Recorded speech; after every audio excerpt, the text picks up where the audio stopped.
इसलिए sir Rahul ji convince हो गए। ये मन ही मन में सब कन्विंस है, ये राजनीतिक दबाव में अपोज कर रहे हैं, अंदर अंदर सब लोग समर्थन दे रहे हैं, ये मुझे मालूम है अध्यक्ष महोदय जी। सर राहुल गांधी सहमत होकर जा रहे हैं। राहुल गांधी जी तो अभी बाहर निकले हैं, लेकिन सहमत दे कर गया है कि हम जो कह रहे हैं सही कह रहे हैं। सर मैं इसी बीच कुछ इंडिविजुअल केसेस और कंसल्टेशन जो हम आज बिल लाया है, कुछ सदस्यों ने कहा है कि और कंसल्टेशन होना चाहिए था।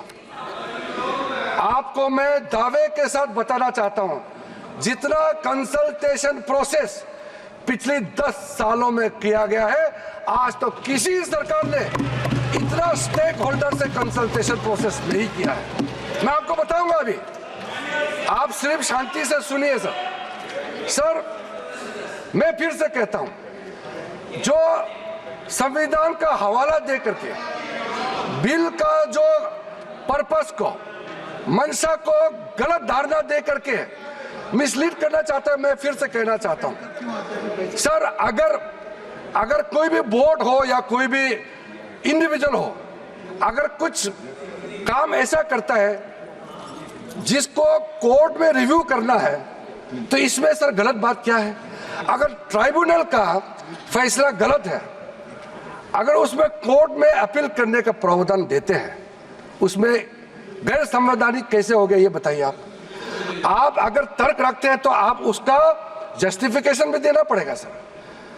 अगर सर ऐसे केसेस में अभी बताने वाला हूं कि कितने सालों तक वक्फ बोर्ड में बैठे वाले लोग आपस में तालमेल करके और ट्राइब्यूनल में मैटर दे देते हैं, और ट्राइब्यूनल अपने तरीके से या पेंडिंग रख देते हैं या दूसरे तरीके से फैसला देते हैं।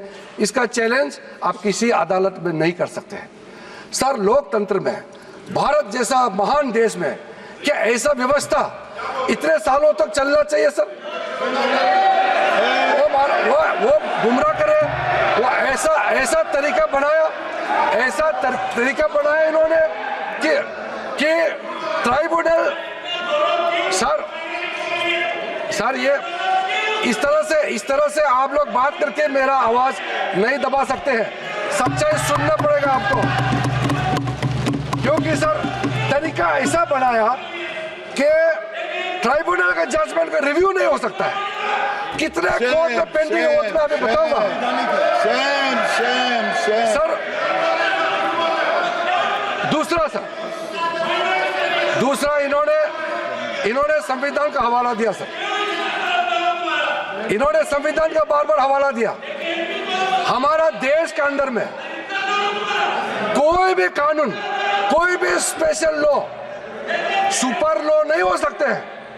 संविधान से ऊपर कोई कानून नहीं हो सकते हैं। लेकिन आप सर इसमें प्रावधान देखिए, इस 1995 का वक्फ एक्ट में ऐसा प्रावधान है जिसका बाकी कानून के ऊपर में ओवरराइडिंग इफेक्ट था सर।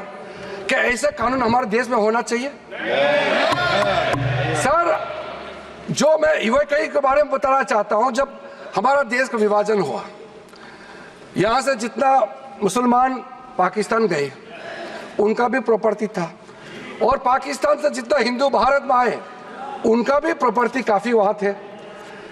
पाकिस्तान में जितना भी हिंदुओं का प्रॉपर्टी है वो तो सरकार ने ले लिया, और बाकी जो भी करना था कर लिया। यहां से जो मुसलमान गए उसमें ज्यादातर लोगों ने अपना प्रॉपर्टी को वक्फ के तहत डिक्लेयर करके गए। और सर ऐसा कई केसेस है, मैं अभी बहुत लंबा इसमें नहीं जाना चाहता हूं, ये फैक्चुअल चीज है सर।